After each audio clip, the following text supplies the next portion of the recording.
yun, siguro, from there, okay. So ito naman yung part na magta-transition tayo sa talagang specialization mo, Doc. Kasi when people hear about pornography, it's usually heterosexual pornography. So the male and the female, and then if you go, for example, in the research of Pornhub, sasabihin doon, the top keyword search is Pinay. Another aspect yun, the gendered language in the sense na there is no pornographic associations for Pinoy, but there is for Pinay sa Pornhub. But I'm curious now na given that data, people would associate pornography with heterosexuality, basically. So your research, you focus on gay pornography and more specifically amateur gay pornography. So given that, can you describe what it is first and then how is it different from heterosexual pornography? Okay. So if we plainly talk about gay pornography and comparing it to heterosexual pornography, the way I see it, wala masyadong pinagkaiba yan. Apart from the absence of women, it's because yung model ng sex between two men. I'm talking about both commercial and amateur pornography. Ang model kasi niya is penetrative, heterosexual model of sex. Meron tayong established na top and bottom. And usually the bottom is, takes the role of the woman, the sex. So that alone, yung positioning ng top bottom na meron tayong penetrator and the penetrated, it's a pattern taken from heterosexual pornography. Second, babalik tayo dun sa sinabi ko kanina na very phallic yung construction ng sexual pleasure sa pornography. And it's not so different from in gay pornography na ang ultimate proof or ultimate goal ng gay sex is to show male ejaculation. Right? And if we sorry, this time I'll be open. If we look at sexual pleasures kasi maraming klase yan. Hindi lang kasi yan penile pleasure. Marami pang iba yan. So hindi pinapakita ng gay pornography usually. So paano yung anal pleasure? But there's such a thing as anal pleasure. And how are we going to construct it visually? Right? And babalik din tayo dun sa sinabi natin kanina about bomba films. Kasi sabi natin, bomba films is a necessity, cheap gawin, madaling gawin. At the same time, ejaculation is also something like that. Madaling gawin, visually appealing, and direct yung meanings na sinasabi nito. The moment we see an ejaculation, it's sexual pleasure. So basically, even if we talk about gay sex, same siya ng pattern. It's very heteronormative. Yung ideas ng sex. But if we look at amateur pornography, and I'm just specifically talking about Twitter, and I'm specifically talking about people who are not monetizing their pornographic videos. Meron kasing ngayon parami yung users who are monetizing their own videos. Like magpapakita lang sila ng teaser trailer, tapos if you want to see more, you have to pay. So, nagkakaroon ng subscription model ngayon. But going back to my study, I was specifically interested in the question of bakit nga ba gumagawa ng porn ang mga tao? Given all of these restrictions that we have talked about, right? Religion, family. So, bakit? I found out na yung difference comes sa intentions. Bakit nga ba ginagawa ng gay men yung pornographic videos despite all of these restrictions? First of all, it's an emotional outlet for gay men who do pornography. And even those who watch it. Emotional and sexual satisfaction yung habol nila. Bakit sila gumagawa ng pornography? Wala silang ibang way to sexually express themselves. So, napupunta sila sa pornography in order to fulfill that need. And for people who watch pornography, some of them find it inspirational and aspirational.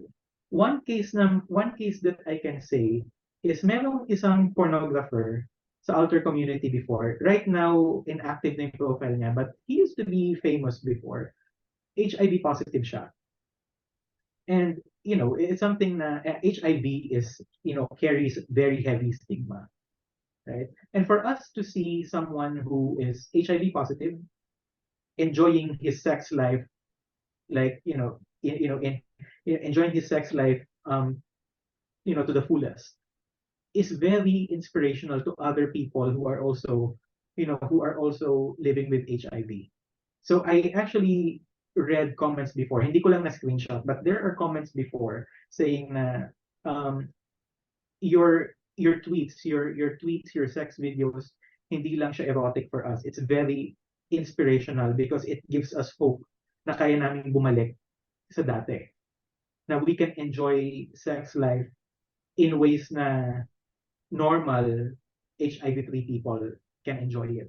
So may mga ganong klase ng outlets na nakita ko dun sa Twitter.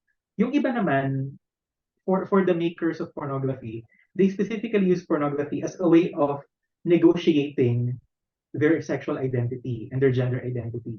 So kung titignan natin, ang isang gay man, parang nanunulay yan sa dalawang ilog.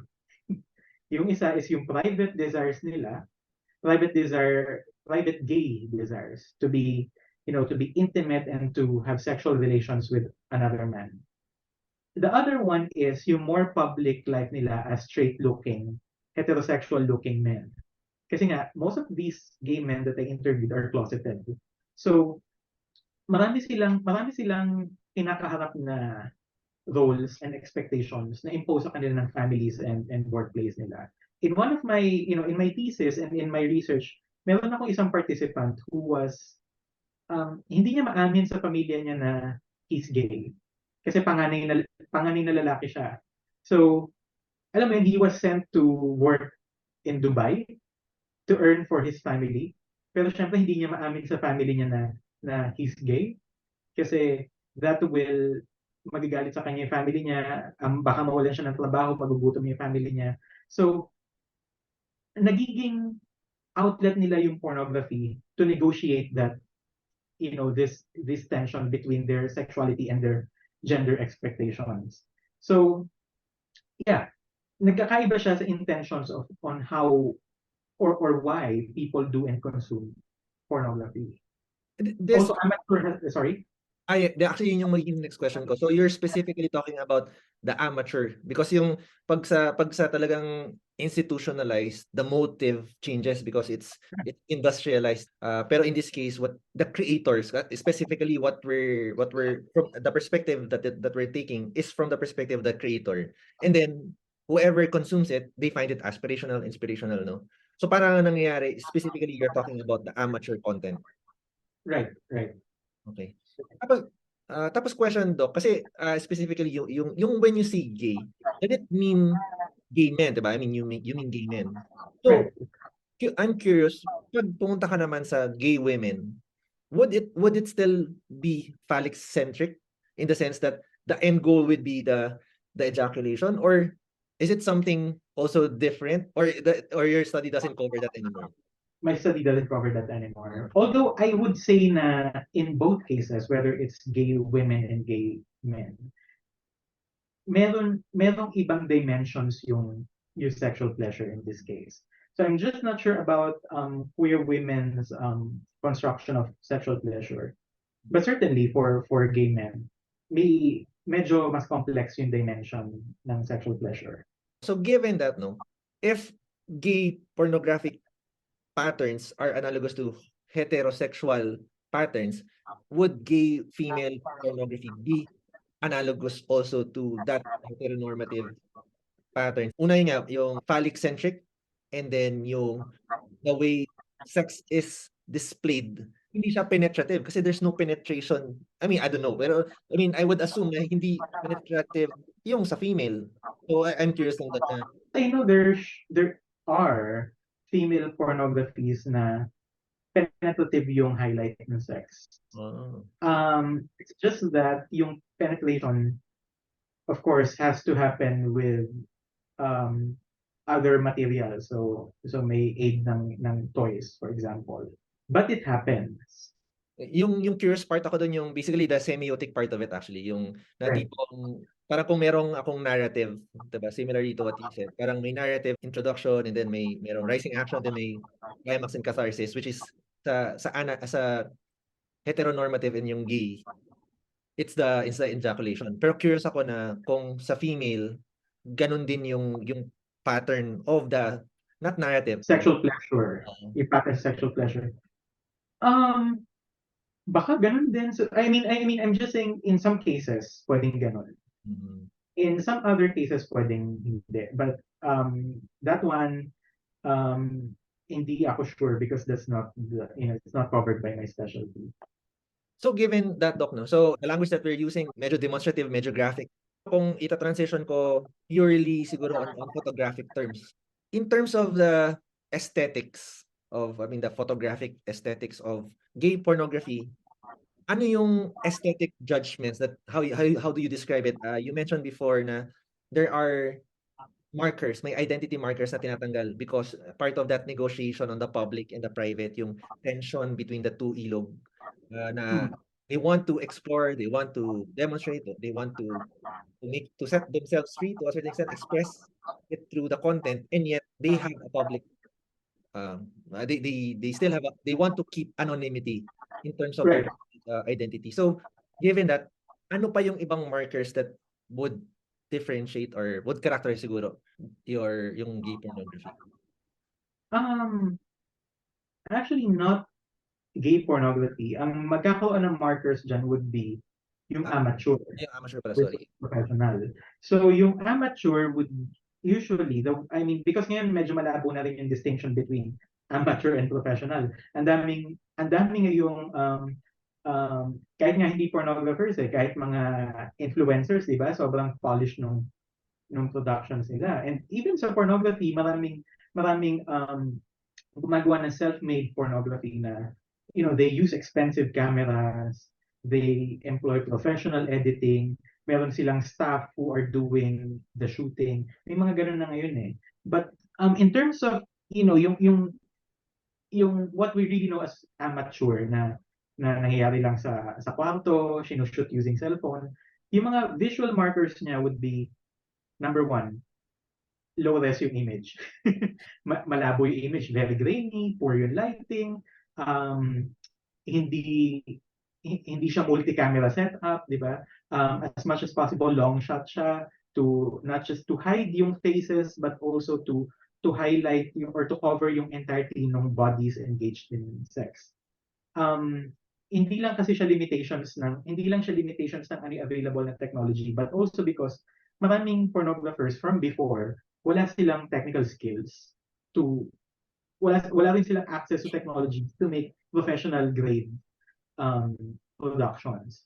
So that's number one. Number two, if you look at many amateur pornography sa Twitter, marami kang makikita na made with Kino video. Yung mga apps that you can just download sa App Store or Play Store, where you can easily just edit videos, short clips na libre naman but meron kang watermarks. Diba? So sa kanila, it's not really about the professional sharp visual quality. It's really about releasing what happened. Diba? Hindi na bali kung malabo yan as long as nakikita mo yung nangyayari. Because they want to express something. So, um, yeah, these markers actually, sorry, another one is yung audio part of it. Very, hindi siya shot with professional microphone. One time, kasi hindi ko na na-record, pero meron akong napanood before na isang video sa Twitter. Hindi ko lang siya na bookmark pero nakakatawa kasi may nire-record silang sex. Pero doon sa TV, naka-on yung TV, biglang nagpatugtog yung TV ng isang commercial na pambata. So nasira yung mood. So imbis na ang maging focus ng discussion sa thread is how good the sex part was, it became, ano ba yan, yung audio, nakakasira ng mood. So may mga ganong part yan. Pero all of this contributes to this idea of authenticity.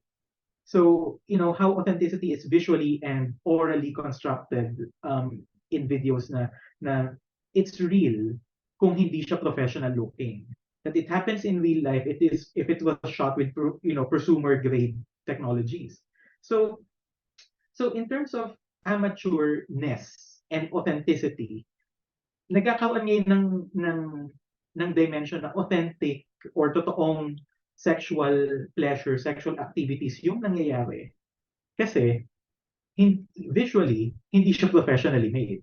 But at the same time, kung babalik tayo dun sa idea na heteronormative, patriarchal yung ideas natin ng sexual pleasure and sexuality na nakikita natin sa gay pornography, then amateur pornography also normalizes these views. Kasi kung titignan naman natin yung amateur pornography sa Pilipinas, and supposed to be, yung earlier theories ng amateur pornography is dapat makakakita tayo ng diverse kinds of bodies. Mga bodies na hindi naman kino-cover ng commercial pornographic studios. Kasi sa commercial pornographic studios, dalawa lang naman makikita natin eh. Macho na lalaki or mga lalaki na makinis tsaka payat. Dalawa lang yan. Pero kung ang theory talaga ng amateur, right, is that it's liberating, that we can see diverse bodies na, for example, mataba, or hindi toned, or maliit, right? We don't see that.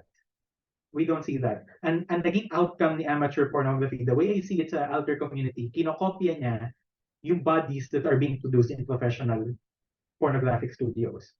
So in a way that authenticity actually normalizes or pinalalala niya or nililegitimize niya, binavalidate niya yung patriarchal and heteronormative assumptions on sex. It does happen. So ibig sabihin nun, currently, ang nangyayari, kahit na merong in the artifice, to a certain extent, parang there seems to be a desire to show authenticity, diba? So even the technology that they're using, para at least to showcase some form of authenticity. Yeah. However, what you're saying is that the language or the syntax to how you view it, even the characters within the content, it's still the same artifice of parang ano pa rin, wala pa rin variation. Yeah. Okay. Yeah. So in a way, authenticity, not just because, not just through that, poor audiovisual quality. Dalawa yan eh. Yung isa poor audiovisual quality, the other one is conformity to established standards of gender and sexuality. So, doon ako medyo nag-worry sa research ko na oops, hindi ito diversity, nagiging conformity yung nagiging outcome niya. And kung nalilegitimize alam mo yun, kung nalilegitimize ng professional, institutionally made pornography, yung mga ganitong klaseng beliefs, how much more if we say na this is what happens in real life? Diba? So it becomes to me, in my mind, it becomes doubly worrying. Because even yung amateur, the patterns na yung patriarchal heteronormative standards still showcases itself in something that is labeled amateur. So that's what you're saying. Yeah. I see. Yeah, and I think the important thing here is yung claim ng amateur sa authentic and real. Na ito yung nangyayari sa totoong buhay, hindi lang to acting. So siguro lang before we transition naman to Southeast Asia and the Philippines, no, yung differences and similarities, which to a certain extent we already parang touched on a while ago. Before we go there, curious, yung label na amateur, since you mentioned this, no? So you said there's a claim of amateur. So who's labeling it amateur? Is it the creator or is it, I mean, kasi I'm thinking it's in the context of the alter community. So within that alter community, someone labels it something. So there's an agent labeling it. So is it the creator or is it the viewer? In a way, actually, it's the industry that creates these labels. There are attempts sa academe to get away from that label of amateur. So may mga scholars who use the term DIY porn, do it yourself, instead of the term amateur. Because meron kasing ibang connotation si amateur, right? Si amateur kasi hindi professional, hindi, right? Parang basta-basta lang. But it doesn't happen these days anymore. Bakit ako nag-stick sa term na amateur? Is because I also want the term amateur or the concept of amateur to change. Na amateurs are not, may aspirations din ako for the term na hindi natin pwedeng tawagin na ang amateurs ay walang technical skills, walang social skills, right? When in fact, amateurs these days are very tech savvy, very technically skilled, very skilled in terms of marketing, and they have very good social skills, and they're very entrepreneurial. So in a way, gusto ko din i-challenge yung notion ng amateur in this sense. And kung titignan natin yung not just pornography, but amateurs these days, nag-iiba na talaga yung definition niya.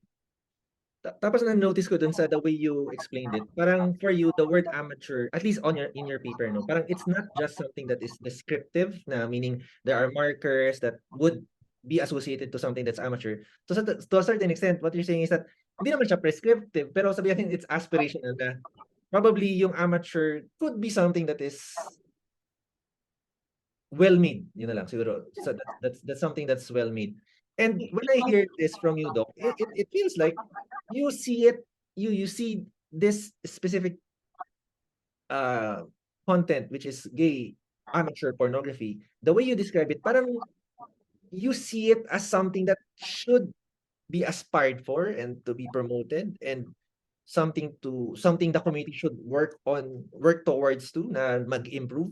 And is it correct to think na you also think in the future na dapat maging something that is institutionalized? Or I'm curious kasi in the next 5 years, personally, as someone who's doing that research, it seems that there's something that you want to happen aside from you just analyzing and observing. It feels like you're pointing towards, or at least gesturing towards something that someday sana ganito, or tama ba yung pagka intindi ko? Or Um, medyo mas complex kasi yung take ko sa amateur porn.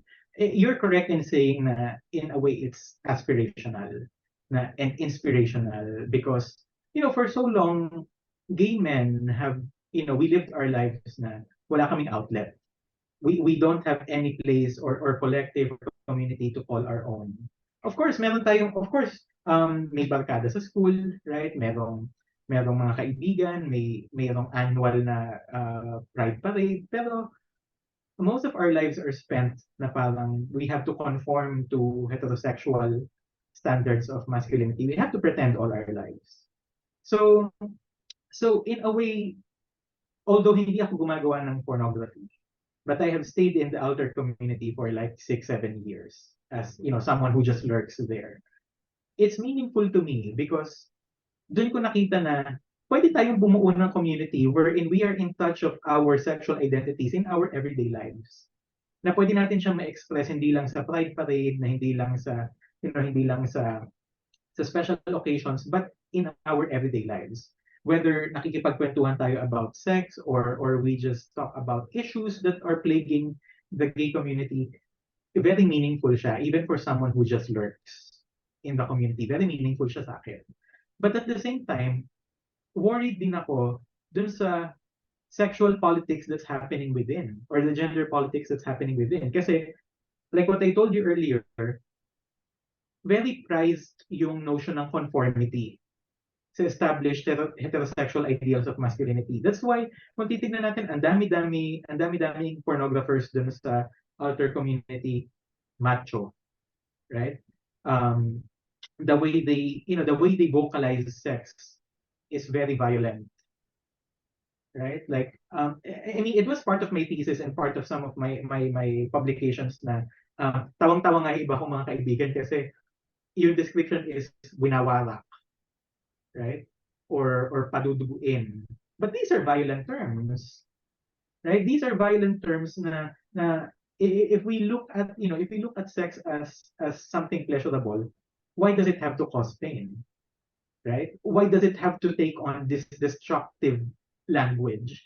And that is something na I think comes from this heteronormative and patriarchal tradition where gay identities and gay beliefs about sexuality come from. So if we take a more nuanced and critical approach to gay pornography, we have to be careful about how these aspirations and how these forces of patriarchy are clashing. So, but you're right in saying na meron naman ako aspirations, personal aspirations to gay pornography na sana maintindihan din natin na in the future na if we think that pornography is so low, it's because society deprived gay men of an avenue to express themselves, to express ourselves. So bakit kami napunta dun sa expression na self-expression na sobrang baba? It's because wala na kaming choice. Right? And I hope that's something that society and social institutions would understand. And eventually I hope na as much as gay pornography is very meaningful to many gay men, I hope na hindi lang yun yung self-expression na magiging available sa amin in the future. That is my aspiration for the community. Is it a stretch for me to say na you see pornography as an art form, or is that label too loaded for us to use? Because the way you speak about it, parang it has the characteristics of an art form wherein it's a medium wherein an agent or a subject or is able to express something, to be part of a community. It connects you to the psychological states of someone who has the same makeup or the same aspirations and motivations and tendencies. And I can't deny na you seem to speak of gay pornography as an art form, or is it too much of a stretch? Part of it is an art form to some extent. I still believe it is. It is an art form because part of it is self-expression, right? Why do we make art? It's because we want to express something, right? So for gay pornographers, they want to say something by doing pornography. It doesn't have to be very aspirational messages, but it can be simple personal messages na I'm attracted to someone, where someone find me attractive. Ito yung resibo ng aming enjoyment, resibo ng aking pagiging attractive. Someone else can say that. But that is the expression behind. So for some other people, ano ba ang meaning nito? It can mean na masaya ako kasi someone find me attractive. Or na hindi lang pala porn stars yung kaya mag-enjoy ng ganito. Hindi lang yung mga gwapong porn star, but someone ordinary like me can experience something like this. Even if it's highly personal statements or highly personal sentiments, those are self-expression nonetheless. So to me, it's an art. But if it's an art form na commoditized, commodified, massified even by Twitter, because part din yung study ko how Twitter is contributing to the commodification of these bodies. It does happen also, but yung base of at the root of it, it's really self-expression. Part of what you said is that it is a documentation, it's a record of a union of two males. If that is the case, the purpose of it being public, kasi I'm thinking possible naman na you record something and it stays private between partners.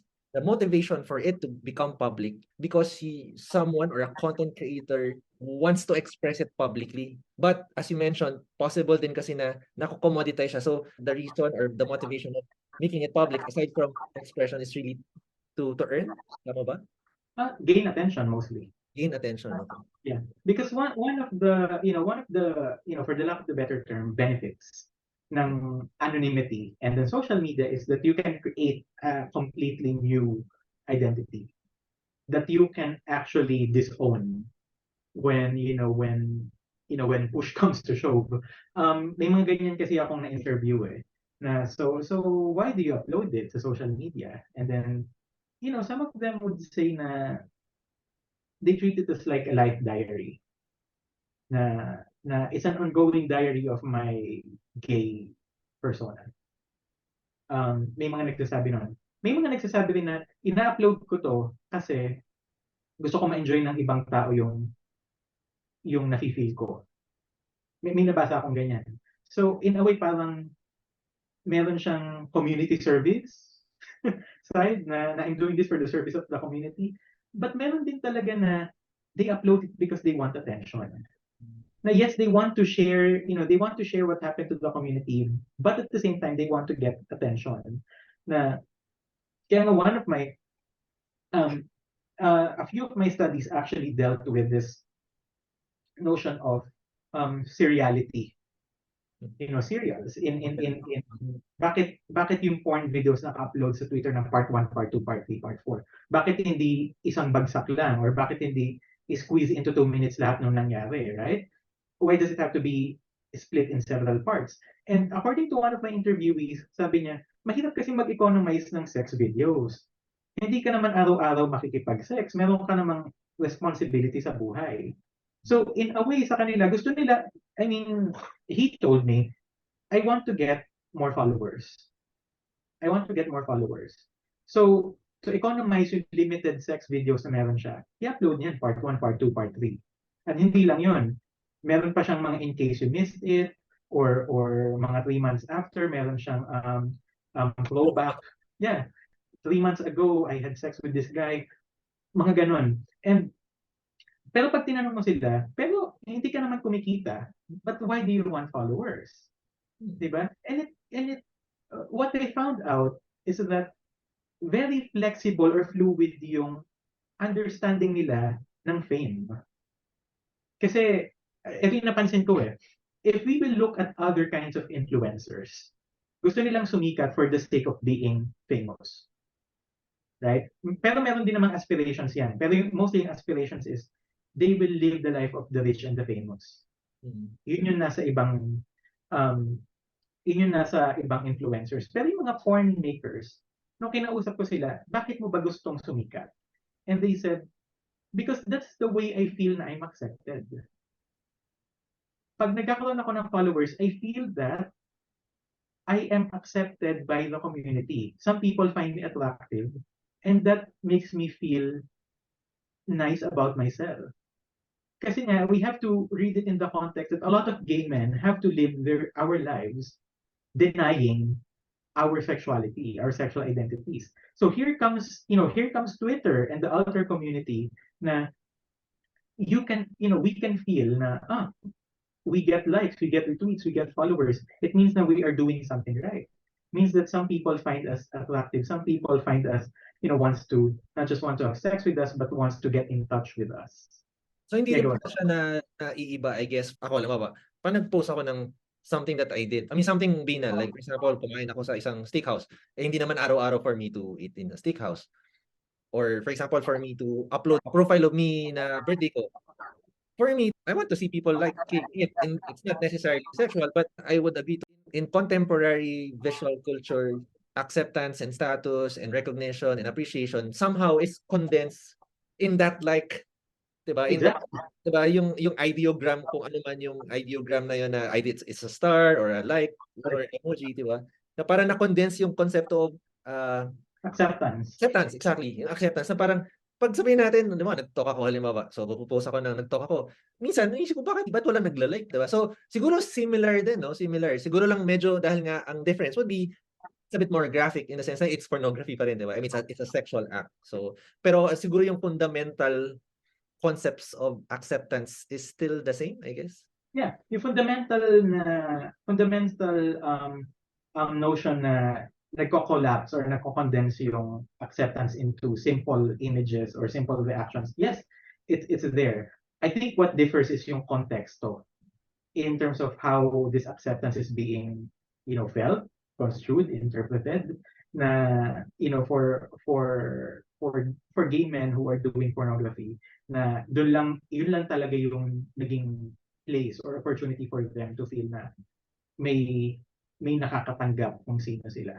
Kasi may mga nakausap ako before na parang sabi niya, wala siyang kahit sinong kaibigan na gay sa buong buhay niya. Hindi siya nakahanap nun sa dating apps.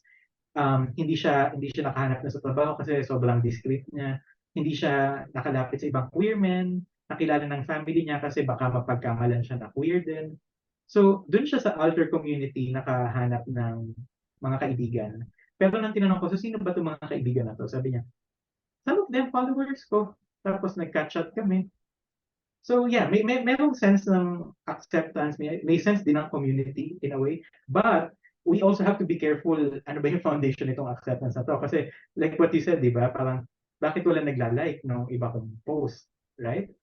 Meron ako na interview na sabi niya, dati nagpo-post ako ng nudes ko, pero hanggang dito lang. Ito lang, torso. Sabi niya, nakailang post na siya. So, ang dami niya naging followers. Sabi niya, dati from 10 a day, naging 20, naging 100. So sabi niya, I feel oh, people find me attractive. Ganun yung pattern eh. People find me attractive, people accept me. Until some of his followers told him, mag-iba ka naman ng pinopost, nakakasawa na yung torso. Mag-ano ka naman, magpakita ka naman ng genitals, magpakita ka naman ng mukha mo if you can. Ayaw niya. Sabi niya, nakaka-pressure, nakaka-degrade in some ways na yung nakikita niya self-expression became commoditized.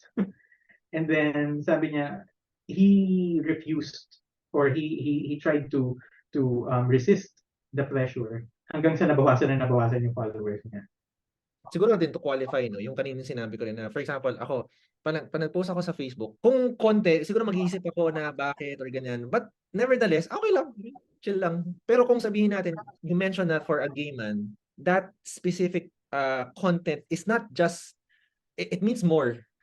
For example, for a cis man, tama ba yung term? No? Pag for a cis man like me, ako, walang problema kasi I can be open na man ako, 'di ba? Na wala akong magiging issue na parang kailangan magtago ako na merong separation yung public life ko at saka private life ko. So walang issue sa akin. Pero for a gay man, Twitter or at least yung gay porn means more because it's something na yun na nga lang yung outlet ko tapos di pa ako nakakuha ng like. Unlike sa akin, pag walang nag-like, walang problema kasi walang divide dun sa public and private ko to a certain extent. Syempre yung public constructed din kasi kino-curate mo rin yung pino-post mo. But nevertheless, walang issue sa akin, hindi ako made-depressed, I guess. Hindi ako made-depressed. But in the case of what you said, yung dun sa in-interview mo, siguro parang I'd like or whatever yung ideogram that collapses acceptance is something more meaningful. And kung hindi makuha yon, mas malaki yung psychological effect. So, okay, sige. Since 8:50, medyo maganda yung naging kwentuhan natin. So supposed to be 1 hour, more than 1 hour. But thank you, Doc, for your patience in explaining all of these things, no. So kasi for me, syempre, as an academic, so we have to discuss this. Actually, I was afraid also to discuss this kasi nga syempre I'm thinking yung mga ka-church ko, no. So syempre sabihin, bakit ka naggaganyan na topic, and pwede ba na wag mo nang gawin yan kasi pwede naman yan pag-usapin sa class kung kailangan na kailangan talaga. So I did it because I think, I don't know, actually to be honest, I'm doing this na parang there is fear also, na there is also fear na parang why discuss pornography in public, at least in a podcast. Tas maliban pa doon, syempre sana di ka rin ma-offend, Doc, no. So kasi natatakot ako na pag sinabi si Tony pinag-uusapan gay pornography, so baka isipin din na gay ako. So dun ako may fear na parang mapagkamalan akong gay. Pero that fear is not because homophobic ako. I'm just concerned na baka ma-associate sa akin na an identity that I am not. So yun yung fear ko. It's not homophobic or being homophobic, no. So actually I'm curious, parang is it when I say that ba, is it offensive to you or someone na if I say na I don't want to be identified na ganyan because that's not me. Pero Well, maybe you're not afraid of the term, but maybe you're afraid of the backlash associated with the term. And that's, I mean, at least to me personally, that's very understandable. But I do wish to thank you for, organizing this and for giving, this topic a platform. Kasi hindi talaga ito napag-uusapan. And really, thank you for stepping up. I know, I'm sorry we had to reschedule this. Supposedly it was last month, but dahil nga yung relocation went all back to Manila. Thank you for pushing through with this with me. Oo naman, I Doc. appreciate it. Oo naman, actually nung nagdi-discuss tayo kay Dean, sabi ko, photography to, bakit di natin isama na actually meron ng part talaga na pornography as photography, pero yung context was yung heterosexual in the sense na yun nga kasi with the data coming out from these websites that they're even proud na parang represent Philippines #1, di ba? Yeah, I know. And then siguro nga it's also a domain of something that is hidden. I mean, it's a domain of our human experience and yet it is something that's hidden. And then siguro if you ask naman din photographers, 'di ba? Merong private life na hindi din nila openly pinag-uusapan, but the visuals that kasi nga curious din ako. I mean, another aspect of this is how do you translate the way you read a body regardless if it's a gay pornography or heterosexual pornography, when you read a body photographically, is there a difference between reading an quote unquote artistic nude as compared to something that's pornographic? Kasi nakikita ko dun sa mga groups, so for example, photography groups, yung term is implied nude. So yung term na implied nude for females, when you look at it, that's, I mean, in some context, if you put that in a tabloid or in other contexts, that is soft porn. So kaya curious ako kanina na parang to establish yung aesthetic part na parang is there a difference, and it's somehow meron, pero kahit na meron kang markers, somehow ngayon nagiging ano na siya, nagiging instrumental markers na siya in the sense na I'm gonna put it there kahit na professional ako because that will gather attention. And then in some cases naman, dahil nagiging advanced na or tech savvy na rin yung creator, even if it's an amateur content, it's becoming quote unquote more professional looking. So curious din ako dun. Yun. Siguro ano, actually hindi kita natanong Doc yung last. Siguro ano, i-edit out ko na lang yung part tapos i-re-edit ko na lang. Yung part na siguro yung part lang na how different yung Philippine and Southeast Asia when it comes to pornography, and if you want to focus specifically on your study, then siguro just a characterization how different it is. Although kanina minention mo na yung sa Malaysia and Thailand and Japan. However, it's still more heterosexual. So it's up to you if I'm curious lang on kung meron pang ibang other differences and similarities that are noteworthy. Actually, maraming similarities na very prized yung anonymity. Like everyone remains anonymous in this circle. Kahit saang platform to tignan. Except for those that are paid. Like but even doon sa mga paid sa OnlyFans, merong mga marami pa rin doon yung anonymous. Like kita mo yung mukha pero naka-mask. Something like that. Kung pag-uusapan natin yung nasa Twitter, of course that's a different story. Lahat yan headless. Kahit saan ka magpunta, lahat yan walang mukha yan, puro katawan yan. In terms of, and also napansin ko pare-pareho yan ang platform na ginagamit. Mostly Twitter. Actually, dati yan, hindi Twitter yan eh. Dati, Tumblr. Nung Tumblr used to allow sexual and nude content. I just forgot anong year, but it was recent when Tumblr banned all sexual and nude content. And nabasa ko din sa isang preliminary question mo is bakit Twitter? Right? Simply because Twitter allowed it. Diba? Twitter allowed the production and circulation of sexually explicit images. Pero syempre may mga caveats yan. Like may interstitials yan. People who refuse to see sexually explicit contents, di nila makikita yan. So may caveats yan. So yung platforms na ginagamit pare-pareho. But in terms of, meron ako mga nakikitang differences in terms of class. Dito ako maraming nakitang difference. And I'm going to specifically talk about Hong Kong tsaka Manila. Kasi karamihan sa nakikita kong porn sa Manila, parang kung saan na lang mangyari. Like sa kwarto, or sa condo, or sa Sogo, or kung saan motel. Karamihan sa motel.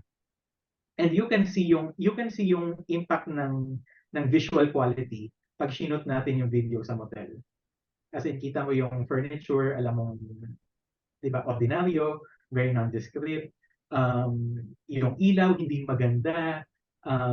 Very flat yung lighting. But that's because I think ito yung realities ng life ng maraming lalaki sa Metro Manila. Like, karamihan talaga, especially sa working class and lower middle class, wala naman talagang panggastos para sa sarili nilang bahay. Right? Like, and you know, bakit na pupunta sa hourly motels? Kasi yun lang naman yung kaya ng bulsa. Of course, meron naman mga pornographers na nagsushoot sa mamahaling condo or sa sarili nilang bahay, but most likely it's going to happen in motels. But even yung mga sarili nilang apartment, you can see it's very nondescript. But I noticed sa Hong Kong, very particular yung mga pornographers sa background. And most of them would actually rent hotels na sobrang mahal. And I'm not sure if you're familiar with the prices of hotels sa Hong Kong. It's very, very expensive. Lalo na yung may mga harbor views, yung kita mo yung skyline ng Hong Kong, they would rent rooms there. Why? Because a lot of them believe na construction of a successful masculinity comes with class. Na sexual appeal comes with being financially successful.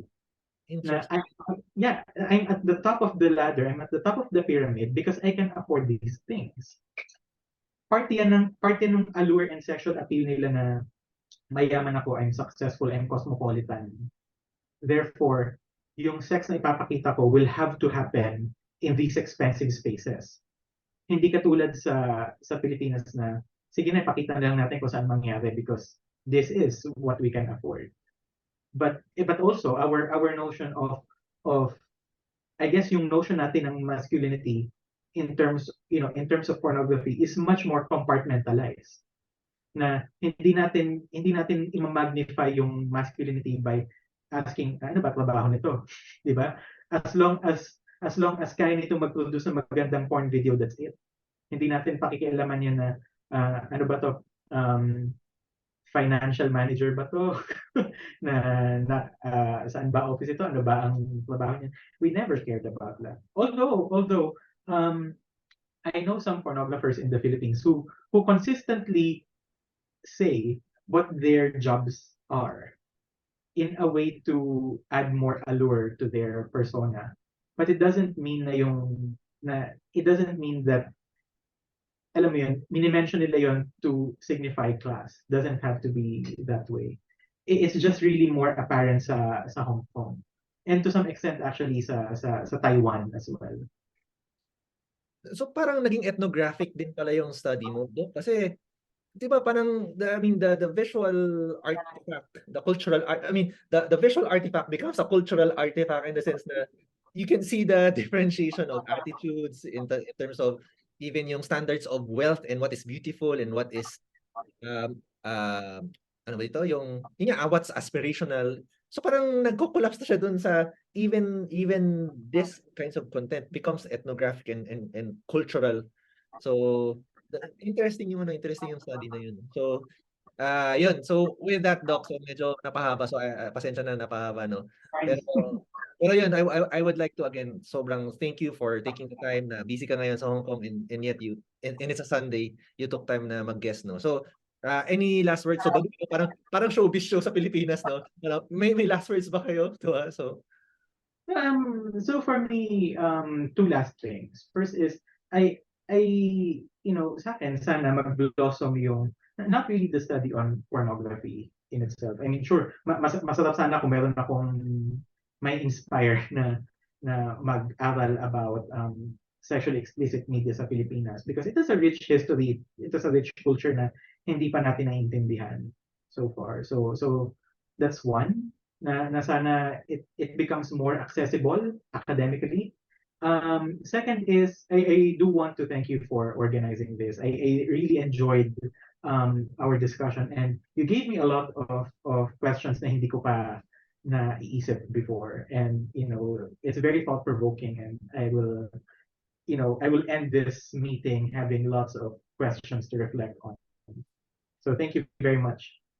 Thank you, Doc, no. So actually I'll keep in touch kasi nga again you're part of the faculty then I'm part of the faculty. So this project of Photography Chismis, syempre medyo lofty din. Gagawa ka na naman ng project, might as well become lofty dun sa mga aspirations mo din na yun nga, eventually in the next 5 to 10 years there will be academic papers and something that yung literature that is credible, well researched, peer reviewed, that would at least parang constitute yung when we talk about Philippine photography. Hindi yung tipong ano lang, kasi nga ito yung teacher ko. Kasi ngayon parang nangyari, the discourse of Philippine photography is very subjective, which is okay naman. However, I mean, walang formal knowledge, walang knowledge base that we can gather. Kaya nga sabi ko kanina sa'yo, mas marami ka pang napakita. Kasi I also looked yung dun sa published papers mo, no. So I check, ang dami mong palang papers na na-publish. So given that, parang I'm curious, parang am I looking in the wrong places na meron bang mga writers, academia na are tackling Philippine photography na hindi ko mahanap kasi currently I can't find, walang journal ng Philippine photography. So far may nahanap ako, yun nga, yung kung saan ka nag-publish. Yung isang guest ko, ano naman din siya, he's writing about history of photography in the first time photography circumnavigated from France, Asia, and then back to France. So, Mm. pero ano siya, teacher sa Lasal, sa Singapore naman. So, hindi siya Pinoy. Tapos, Okay. tapos meron namang mga papers ngayon available, pero ano, filmmaking. So, film theory, like sila Dr. Doy, diba? Tapos, Yeah. sa Mapua National. din yun, sila Doc David Corpus. Yeah. So yun. So parang, so hopefully, in the future, mas marami pang ma-contribute. May makapag-ambag man lang kami kahit konti dun sa discussion ng Philippine photography. So with that, I ang hope haba it helps in that end. ang haba nung ano ko, extra ko, no. So with that, for those who are watching this through the podcast version, if you have questions, just put it in the comment section. I feel like an influencer, no, parang vlogger talaga. Pero ayun, so if you have questions, just put it in the comment section. We'll reply to it. And if you have questions to Dr. Cao, so put it there and then we'll forward it to Dr. Cao. Tapos it depends na kung masasagot niya kasi busy nga si Dr. Cao. But nevertheless, hopefully merong ano, it added value, this episode added value to your appreciation of what is photography. Bye. Doc,